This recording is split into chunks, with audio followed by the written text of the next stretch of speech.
Assalamualaikum warahmatullahi wabarakatuh. Alhamdulillahirrabbilalamin. Kita dapat menjalankan kuliah lagi walaupun hanya secara online. Puji syukur kehadirat Allah subhanahu wa ta'ala karena telah melimpahkan rahmat dan nikmat kepada kita.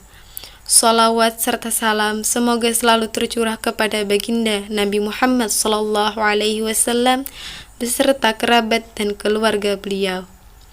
Pada hari ini kami akan menyampaikan materi pada mata kuliah pembelajaran matematika dasar SDMI yang diampu oleh Ibu Khairiyatul Muna MPD.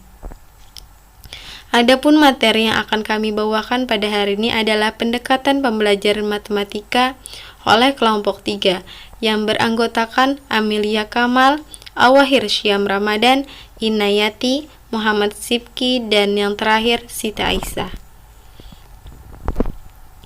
Langsung saja kepada materi yang pertama, yakni pengertian pendekatan pembelajaran. Apa itu pengertian pendekatan pembelajaran?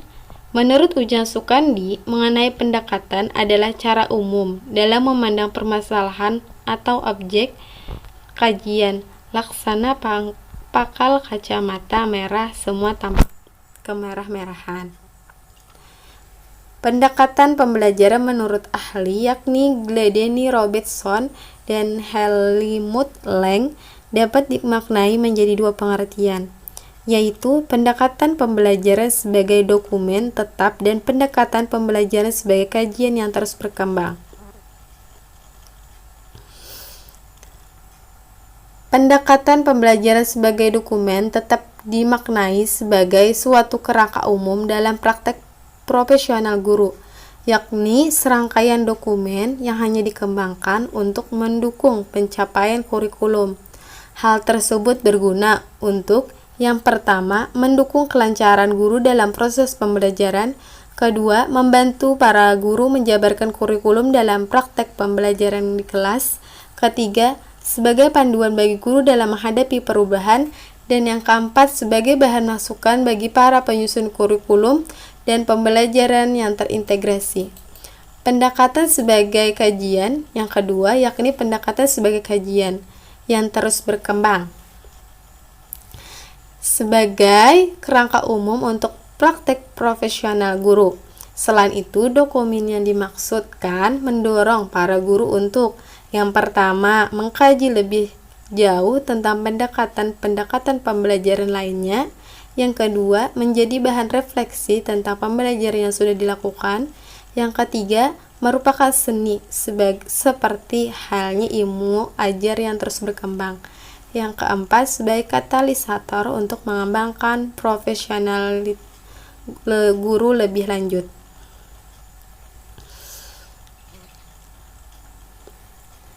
Nah, dari pengertian itu, berkaitan dengan pengertian pembelajaran pada pengertian pendekatan adalah suatu kerangka yang masak dalam menentukan langkah-langkah tepat untuk memecahkan masalah yang berkaitan dengan cara belajar mengajar guru untuk mencapai pembelajaran. Nah, itu saja penjelasan dari saya. Selanjutnya akan dijelaskan oleh pemateri selanjutnya. Assalamualaikum warahmatullahi wabarakatuh. Saya Awahir Syam Ramadan ingin mempresentasikan tentang pendekatan konstruktivisme. Konsep belajar konstruktivisme. Teori konstruktivisme merupakan teori belajar yang termasuk ke dalam teori belajar kognitif. Teori konstruktivisme mulai digagas oleh Mark Baldwin dan selanjutnya dikembangkan oleh J. Piaget pada akhir abad ke-20. Menurut teori ini, pada dasarnya tiap individu sejak kecil sudah memiliki kemampuan untuk mengkonstruksi pengetahuannya sendiri. Pengetahuan bukan hasil pemberian orang lain, akan tetapi hasil dari proses mengkonstruksi yang dilakukan setiap individu. Menurut J. Piaget, proses mengkonstruksi pengetahuan oleh tiap individu dapat terjadi karena tiap individu memiliki struktur kognitif yang dinamakan skema. Skema terbentuk karena pengalaman. Misalnya, anak senang bermain dengan kelinci dan kucing yang sama-sama berwarna putih.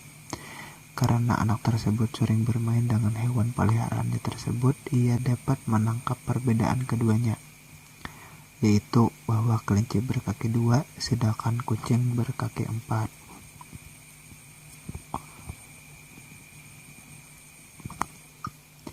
Tiga, penekanan dalam teori belajar dengan pendekatan konstruktivisme.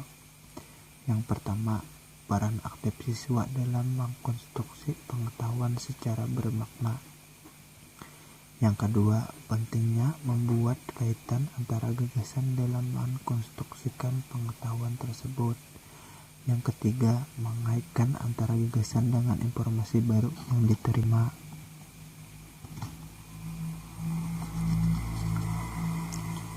Cara mengajarkan matematika dengan menggunakan pendekatan konstruktivisme. Yang pertama, berkaitan dengan prior quality siswa, artinya guru dapat melihat kemampuan siswa dalam belajar matematika. Yang kedua, mengandung kegiatan pengalaman nyata experience, artinya belajar dengan pendekatan konstruktivisme dapat diambil dari pengalaman atau dalam kehidupan sehari-hari. Contohnya seperti penjumlahan, pengurangan. Yang ketiga, terjadi interaksi social interaction. Maksudnya pembelajaran matematika dapat diterapkan dalam kehidupan sehari-hari, misalnya dalam jual beli. Yang keempat, terbentuk kepekaan terhadap lingkungan sense making. Maksudnya pembelajaran dapat membentuk sifat saling kerjasama, misalkan belajar kelompok untuk menyelesaikan permasalahan atau menyelesaikan tugas pembelajaran. Pembelajaran matematika dengan metode pendekatan konstruktivisme meliputi 4 tahap. Yang pertama, tahap resepsi, mengungkap konsepsi awal dan memikirkan motivasi belajar siswa, mengkomunikasikan dan mengilustrasikan pemahamannya tentang konsep tersebut. Tahap eksplorasi, siswa diberi kesempatan untuk menyelidiki dan menemukan konsep melalui pengumpulan, pengorganisasian, dan menginterpretasikan data dalam suatu kegiatan yang telah dirancang oleh guru. Secara keseluruhan, pada tahap ini akan terpenuhi rasa keingintahuan siswa tentang fenomena dalam lingkungannya. Yang ketiga, tahap diskusi dan penjelasan. Konsep siswa memikirkan penjelasan dan solusi yang didasarkan pada hasil observasi siswa ditambah dengan pengetahuan guru. Selanjutnya, siswa membangun pemahaman baru tentang konsep yang sedang dipelajari. Yang keempat, tahap pengembangan dan aplikasi. Konsep guru berusaha menciptakan iklim pembelajaran yang memungkinkan siswa dapat mengaplikasikan pemahaman konseptualnya baik melalui kegiatan maupun melalui pemunculan masalah-masalah yang berkaitan dengan isu-isu dalam lingkungan siswa tersebut. Keuntungan pembelajaran matematika dengan pendekatan konstruktivisme adalah siswa dapat membangun pengetahuan sendiri sehingga siswa tidak mudah lupa dengan pengetahuannya. Menciptakan suasana belajar yang menyenangkan karena menggunakan realitas kehidupan sehingga siswa tidak cepat bosan untuk belajar matematika. Siswa merasa dihargai dan semakin terbuka karena setiap siswa ada nilai atau usahanya. Memupuk kerjasama dalam kelompok dan melatih siswa untuk terbiasa berpikir serta mengemukakan pendapat. kelemahan pembelajaran matematika dengan pendekatan konstruktivisme adalah siswa sudah terbiasa diberi informasi terlebih dahulu, maka siswa masih kesulitan dalam menemukan jawabannya sendiri. Membutuhkan waktu yang lama, terutama bagi siswa yang lemah pemikirannya.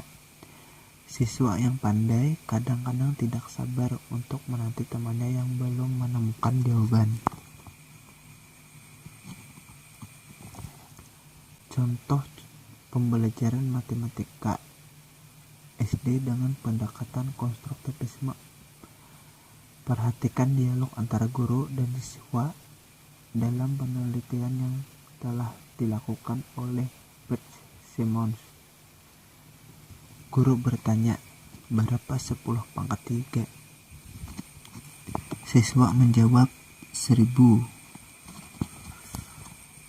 Kemudian guru bertanya, dan 10 pangkat 2, siswa menjawab 100. Guru bertanya kembali, jadi 10 pangkat 1 menjadi berapa? Siswa menjawab 10. Kemudian siswa bertanya, berapa 10 pangkat 0? Guru menjawab, mari kita cari berapa 10 pangkat 0. Kamu tahu bahwa pangkat 10 menurun 1 per 1. Apa yang terjadi jika 10 pangkat 0? Siswa menjawab 1. Guru bertanya, berapa 10 pangkat minus 1? Siswa menjawab 0,1 atau 1 per 10. Dari dialog tersebut dapat kita ambil di situ terjadi sebuah percakapan antara guru dan siswa. Nah, di situ melatih siswa untuk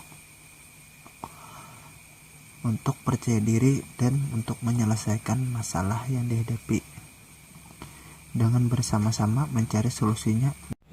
Assalamualaikum warahmatullahi wabarakatuh. Nama saya Siti Aisyah. Saya akan menjelaskan mengenai pendekatan kontekstual.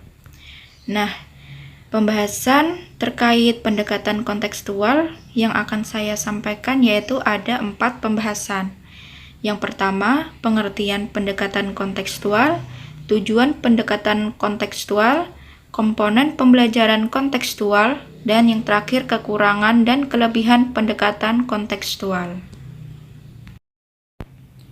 Pertama yang akan saya bahas yaitu mengenai pengertian pendekatan kontekstual. Pendekatan kontekstual merupakan pendekatan dengan konsep belajar mengajar yang mengaitkan antara materi yang diajarkan oleh guru dengan situasi dunia nyata siswa dan mendorong siswa untuk membuat hubungan antara pengetahuan yang dimilikinya dengan penerapannya dalam kehidupan nyata. Dengan pendekatan kontekstual, siswa akan mempunyai pengetahuan dan keterampilan yang dapat diterapkan atau ditransfer dari satu permasalahan atau konteks ke permasalahan ke konteks lainnya. Selanjutnya, tujuan pendekatan kontekstual. Yang pertama, menghadirkan problematika dan permasalahan dunia nyata kepada siswa. Yang kedua, menghadirkan kehidupan nyata di dalam kelas. Kemudian yang ketiga, membuat siswa lebih termotivasi dalam belajar. Kemudian yang keempat, tidak hanya siswa, guru juga akan menemukan hal baru. Kemudian yang kelima, sharing ide dan opini akan terjadi terkait fakta bahwa setiap individu memiliki latar belakang yang berbeda. Kemudian yang keenam, tercapainya keinginan untuk mengkaitkan teori dan praktik. Kemudian yang ketujuh, siswa benar-benar menyadari pentingnya materi yang mereka pelajari. Selanjutnya, komponen pembelajaran kontekstual. Nah, ada 7 komponen pembelajaran kontekstual. Yang pertama, konstruktivisme. Yang kedua, inquiry. Kemudian, bertanya atau questioning. Pemodelan modeling. Refleksi, reflection. penilaian nyata atau authentic assessment, dan yang terakhir masyarakat belajar. Kemudian saya akan membahasnya satu persatu ya. Nah, yang pertama yaitu konstruktivisme. Konstruktivisme adalah proses membangun atau menyusun pengetahuan baru dalam struktur kognitif peserta didik berdasarkan pengalamannya. Dalam pembelajaran kontekstual, penerapan konstruktivisme peserta didik akan mengalami pengembangan dalam berpikir, karena peserta didik akan mudah menunjukkan pemikirannya. Nah, yang kedua, inquiry. Inquiry merupakan proses pembelajaran yang dilandasi pada pencarian dan penemuan melalui berpikir secara sistematis. Nah, langkah-langkah proses inquiry yaitu yang pertama, merumuskan masalah. Yang kedua, mengajukan hipotesa. Kemudian yang ketiga, mengumpulkan data. Yang keempat, menguji hipotesa atau hipotesis berdasarkan data yang ditemukan. Kemudian yang terakhir, membuat kesimpulan. Kemudian yang ketiga, bertanya atau questioning. Nah, bertanya adalah pondasi dari interaksi belajar mengajar. Dalam pembelajaran kontekstual, guru tidak menyampaikan informasi begitu saja, melainkan guru memancing peserta didik untuk selalu bertanya dan dapat menemukan jawabannya sendiri. Nah, yang keempat, masyarakat belajar. Pembelajaran diperoleh dari kerjasama dengan orang lain. Hasil belajar dari masyarakat belajar ini diperoleh melalui sharing antar teman, antar kelompok, dan antara yang tahu dan yang belum tahu. Antara siswa yang tahu dengan yang belum tahu. Yang kelima yaitu pemodelan atau modeling. Pada pembelajaran kontekstual, menekankan arti penting dalam pemodelan, dikarenakan peserta didik akan lebih mudah memahami materi pelajaran dengan memperagakan sesuatu sebagai contoh yang dapat ditiru peserta didik. Kemudian yang keenam, refleksi atau reflection. Refleksi adalah proses untuk melihat kembali, mengingat kembali, dan menganalisis kembali kejadian-kejadian atau peristiwa pembelajaran yang telah diproses peserta didik. Kemudian yang terakhir, yaitu yang ketujuh, penilaian nyata atau authentic assessment. Penilaian nyata adalah upaya yang dilakukan guru dalam mengumpulkan berbagai informasi dan data tentang perkembangan belajar yang dilakukan peserta didik. Selanjutnya, saya akan membahas mengenai kelebihan dan kekurangan pendekatan kontekstual. Nah, kelebihan pendekatan kontekstual yaitu yang pertama, pembelajaran menjadi lebih bermakna dan real. Kemudian yang kedua, pembelajaran lebih produktif dan mampu menumbuhkan penguatan konsep kepada siswa. Nah, yang ketiga, pembelajaran yang menekankan pada aktivitas siswa secara penuh, baik fisik maupun mental.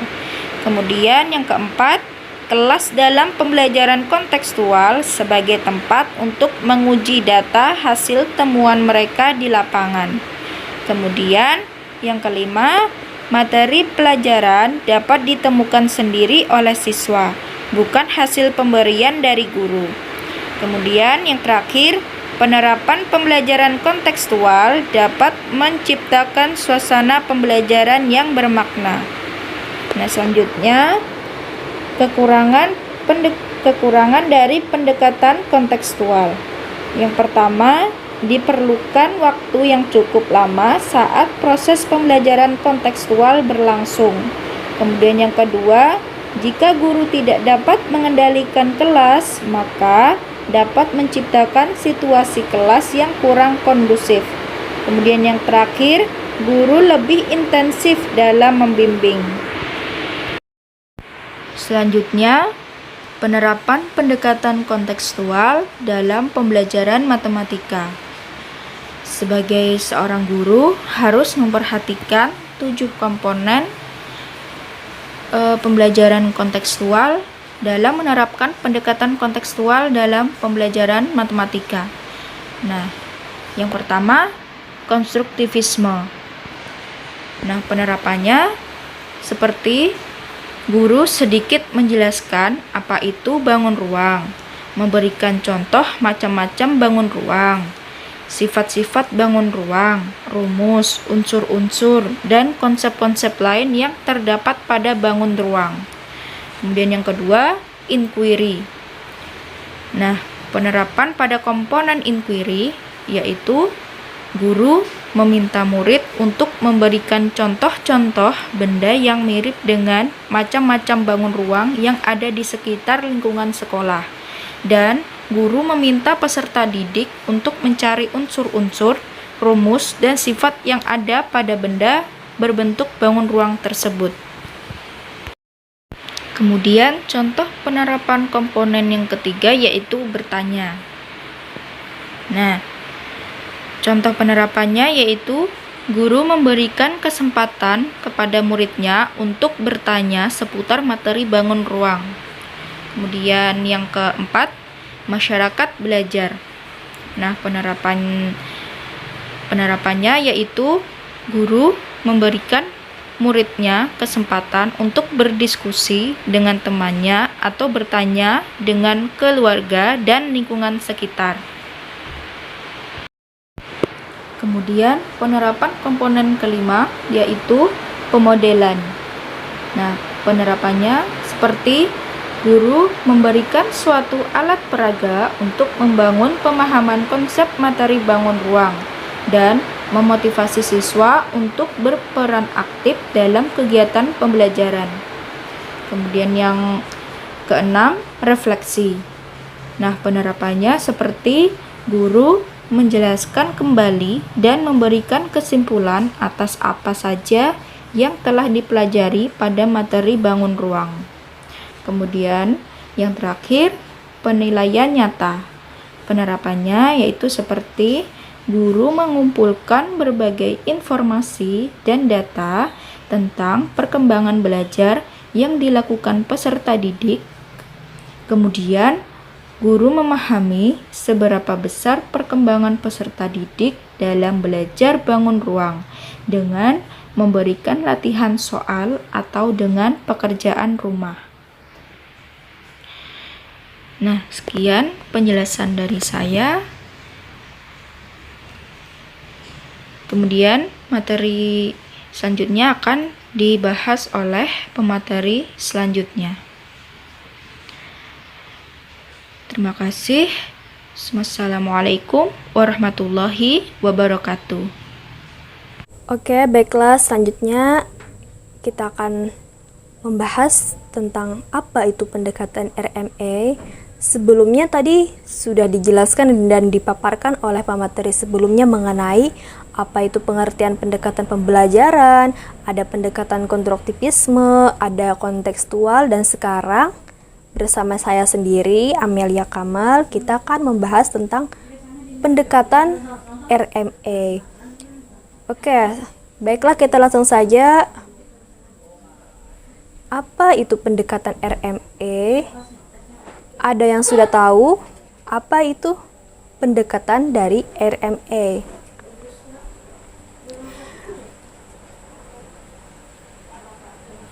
Nah, jadi pendekatan RMA atau biasa kita dengar itu dengan istilah Realistic Mathematics Education atau sering kita sebut RMA,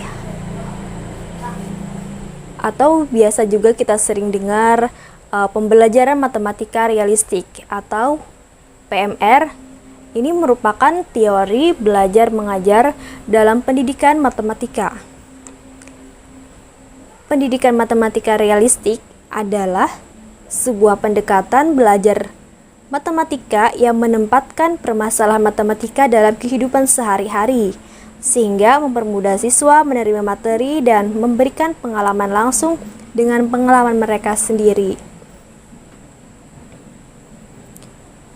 Permasalahan realistik digunakan sebagai sumber munculnya konsep-konsep atau pengetahuan matematika formal, di mana siswa diajak bagaimana cara berpikir untuk menyelesaikan sebuah permasalahan, mencari masalah, dan mengorganisasi pokok persoalan. Menurut Mohset Yu dan kawan-kawan sekalian pun menyatakan bahwa RME atau biasa sering kita sebut Realistic Mathematics Education ini dimaksudkan untuk memulai pembelajaran matematika dengan cara mengaitkannya dengan situasi dunia sekitar yang ada di sekitar siswa secara nyata.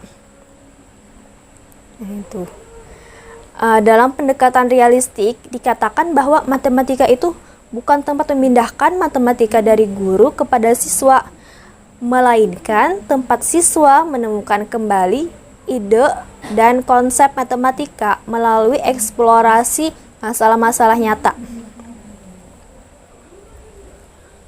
Nah, di sini matematika itu dilihat berbagai kegiatan manusia yang bermula dari pemecahan masalah. Oleh karena itu, siswa tidak dipandang sebagai penerima pasif, tetapi harus diberi kesempatan untuk menemukan kembali ide dan konsep matematika di bawah bimbingan guru tersebut. Pembelajaran dengan menggunakan pendekatan RMA atau yang sering kita sebut tadi Realistic Mathematics Education ini lebih menekankan proses daripada hasil. Dalam kegiatan ini digunakan istilah matematisasi, yaitu proses mematematikakan dunia nyata.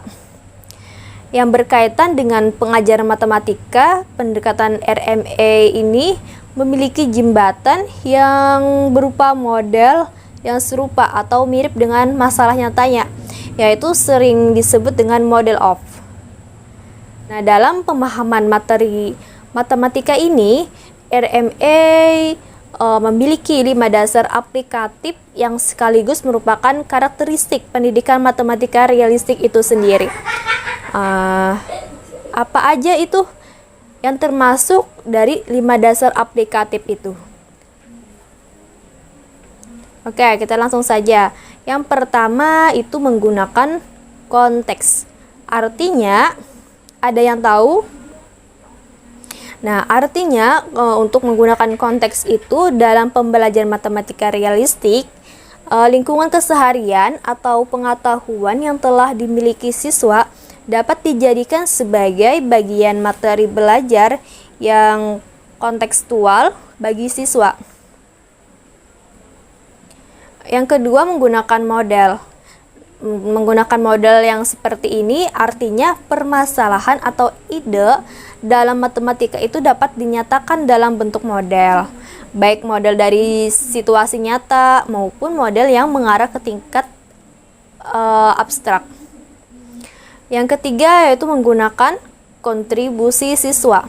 Artinya pemecahan masalah atau penemuan konsep didasarkan pada sumbangan gagasan siswa. Yang keempat, menggunakan format interaktif. Nah, di format interaktif ini artinya aktivitas proses pembelajaran itu dibangun oleh interaksi siswa dengan siswa, siswa dengan guru, dan siswa dengan lingkungan, dan sebagainya. Yang kelima, atau yang terakhir dari karakteristik yang mendasar, yaitu interweaving atau memanfaatkan keterkaitan atau terintegrasi dengan topik pembelajaran lainnya. Nah, artinya topik-topik yang berbeda dalam diintegrasikan sehingga dapat memunculkan pemahaman tentang suatu konsep secara serentak. Kita lanjut. Nah, Apa sih kelebihan dan kelemahan pendekatan pembelajaran matematik realistik atau biasa sering kita sebut RME itu sendiri? Ada yang tahu? Nah, jadi di sini kita akan membahas apa saja itu kelebihan dan kekurangan dari pendekatan RME. Nah, jadi untuk kelebihan dari pendekatan pembelajaran matematika realistik diantaranya, yang pertama, pembelajaran matematika realistis itu memberikan pengertian yang jelas dan operasional kepada siswa tentang keterkaitan antara matematika dengan kehidupan sehari-hari dan kegunaan matematika pada umumnya. Yang kedua, pembelajaran matematika realistis itu memberikan pengertian yang jelas juga dan operasional kepada siswa bahwa matematika itu adalah suatu kajian yang dikonstruksi dan dikembangkan oleh siswa. Yang ketiga, yaitu memberikan atau pembelajaran matematika realistik ini memberikan pengertian yang jelas dan operasional kepada siswa bahwa cara penyelesaian masalah itu tidak harus tunggal dan tidak harus sama antara satu siswa dengan siswa lainnya. Yang keempat, pembelajaran matematika realistis itu memberikan pengertian yang jelas dan operasional kepada siswa bahwa untuk menemukan suatu hasil dalam matematika itu diperlukan adanya suatu proses. Nah, yang kelima itu karena membangun sendiri pengetahuannya itu, nah, maka siswa tidak pernah lupa akan proses yang sudah dikerjakannya itu. Selanjutnya yang keenam, suasana dalam proses pembelajaran lebih menyenangkan karena menggunakan realitas kehidupan sehingga siswa tidak cepat bosan untuk belajar matematika. Nah, yang keenam ini suasana proses belajar itu sangat menyenangkan karena langsung dicontohkan secara nyata, nyata dalam melihat, nyata dalam mendengar, nyata dalam yang pokoknya yang sesuatu yang bisa dirasakan dan sifatnya itu nyata. Yang ketujuh, siswa merasa dihargai dan semakin terbuka karena sikap belajar siswa ada nilainya. Yang kedelapan, memupuk kerjasama dalam kelompok. Yang kesembilan, melatih keberanian siswa karena siswa harus menjelaskan jawabannya. Yang kesepuluh, melatih siswa untuk terbiasa berpikir dan mengemukakan pendapat. Dan yang terakhir dari kelebihan dari pendekatan pembelajaran matematika realistik itu mendidik untuk menjadi sikap yang budi pekerti. Nah, lalu apa saja sih kekurangan dari pendekatan pembelajaran matematika realistik itu sendiri? Yang pertama itu upaya penerapan pembelajaran matematika realistik membutuhkan perubahan yang sangat mendasar mengenai berbagai cara yang tidak mudah untuk dipraktekkan dan juga diperlukan waktu yang lama. Yang kedua, pencarian soal-soal kontekstual yang memenuhi syarat-syarat yang dituntut pembelajaran matematika realistik tidak selalu mudah untuk setiap topik yang akan dipelajari. Terlebih lagi, soal-soal tersebut harus diselesaikan dengan berbagai macam cara. Selanjutnya, kekurangan dari pendekatan pembelajaran matematika realistik itu upaya mendorong siswa untuk menyelesaikan masalah juga merupakan salah satu kerugian pembelajaran matematika realistik. Yang terakhir dari kekurangan pendekatan RME adalah metode pembelajaran matematika realistik memerlukan partisipasi siswa secara aktif, baik itu fisik maupun mentalnya. Selanjutnya, nah, apa saja langkah-langkah model pembelajaran realistik itu? Ada yang tahu? Nah, jadi langkah-langkah model pembelajaran realistik atau yang biasa kita sebut tadi RME, itu yang pertama memberikan masalah dalam kehidupan sehari-hari. Yang kedua, mendorong siswa menyelesaikan masalah tersebut, baik individu maupun kelompok. Yang ketiga, memberikan masalah yang lain pada siswa, tetapi dalam konteks yang sama setelah diperoleh beberapa langkah dalam penyelesaian masalah tersebut. Yang keempat, mempertimbangkan cara dan langkah yang ditentukan dengan memeriksa dan meneliti. Kemudian guru membimbing siswa untuk melangkah lebih jauh ke arah proses matematika vertikal. Yang kelima, yaitu menugaskan siswa baik individu maupun kelompok untuk menyelesaikan permasalahan lain, baik terapan maupun bukan terapan. Nah, itu langkah-langkah dari model pembelajaran realistik atau RME. Selanjutnya, di sini kita akan membahas bagaimana sih contoh penerapan dalam pembelajaran matematika. Nah, di sini kita akan mengambil contoh penerapan dalam pembelajaran matematika materi perkalian. Nah, perkalian ini adalah sejumlah yang berulang banyaknya atau biasa kita simpulkan dengan huruf N kecil dan berlaku adanya sifat komutatif dan asosiatif. Nah, di sini menurut David Glover tahun 2006, nah beliau mengungkapkan bahwa materi perkalian matematika esensial yang cukup lama proses penanamannya. Bahkan kalau sudah disajikan dalam soal cerita, seringkali peserta didik mengalami kesulitan. Nah, dari pernyataan beliau sangat jelas dan sangat kita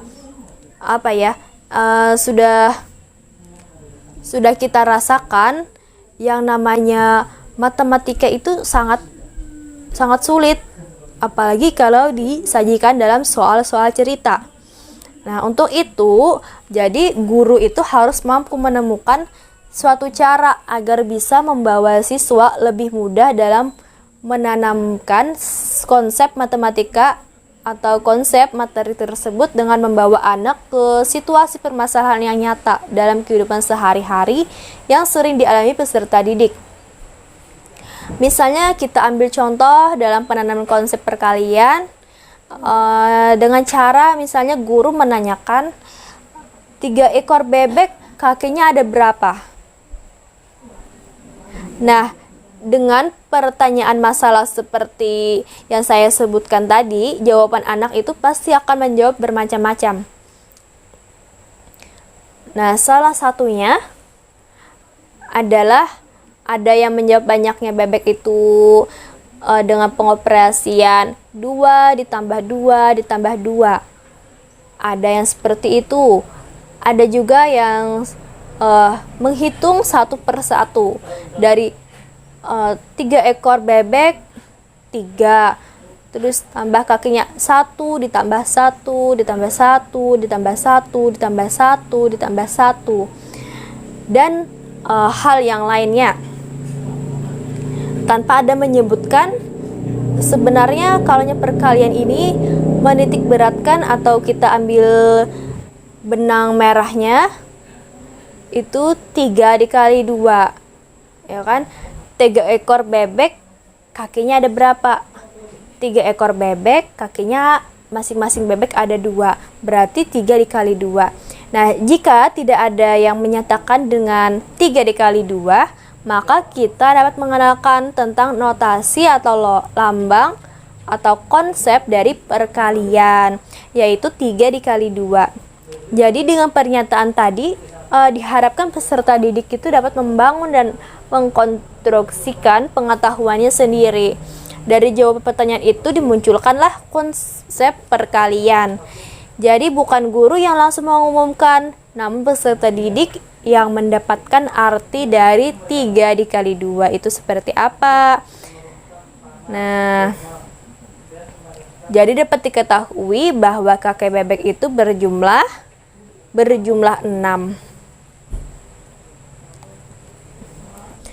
Oke, baiklah, itulah tadi yang sudah kita jelaskan dan kita paparkan apa itu pendekatan dari RME atau biasa sering kita sebut Realistic Mathematics Education. Oke, terima kasih. Selanjutnya akan disampaikan oleh pemateri berikutnya. Bismillahirrahmanirrahim. Perkenalkan, nama ulun Muhammad Sipki. Di sini ulun ingin melanjutkan penjelasan materi sebelumnya, yaitu tentang pendekatan saintifik. Nah, apa sih pendekatan saintifik itu? Nah, pendekatan saintifik adalah suatu proses pembelajaran yang dirancang supaya peserta didik secara aktif mengkonstruk konsep, hukum, atau prinsip melalui kegiatan mengamati, merumuskan masalah, mengajukan atau merumuskan hipotesis, mengumpulkan data dengan berbagai teknik, menganalisis data, menarik kesimpulan, dan mengomunikasikan. Nah, sekarang ada tujuan dari pendekatan saintifik dalam pembelajaran. Yang pertama yaitu meningkatkan kemampuan berpikir peserta didik. Yang kedua, membentuk kemampuan dalam menyelesaikan masalah secara sistematik. Yang ketiga, menciptakan kondisi pembelajaran supaya peserta didik merasa bahwa belajar merupakan suatu kebutuhan. Yang keempat, melatih peserta didik dalam mengemukakan ide-ide. Yang kelima, meningkatkan hasil belajar peserta didik. Dan yang keenam, mengembangkan karakter peserta didik. Selanjutnya, pendekatan saintifik dalam pembelajaran memiliki prinsip antara lain: yang pertama, berpusat pada peserta didik. Yang kedua, membentuk student step concept. Yang ketiga, terhindar dari verbalisme, yaitu mengurangi banyaknya guru dalam berbicara. Yang keempat, memberikan kesempatan kepada peserta didik untuk menganalisis dan mengakomodasi konsep, prinsip, atau hukum. Yang kelima, mendorong peningkatan kemampuan berpikir peserta didik. Yang keenam, meningkatkan motivasi belajar peserta didik dan motivasi guru untuk mengajar. Yang ketujuh, memberikan kesempatan kepada peserta didik untuk berlatih kemampuan berkomunikasi serta adanya konsep validasi konsep, hukum, dan prinsip yang telah dikonstruk oleh peserta didik dalam struktur kognitifnya.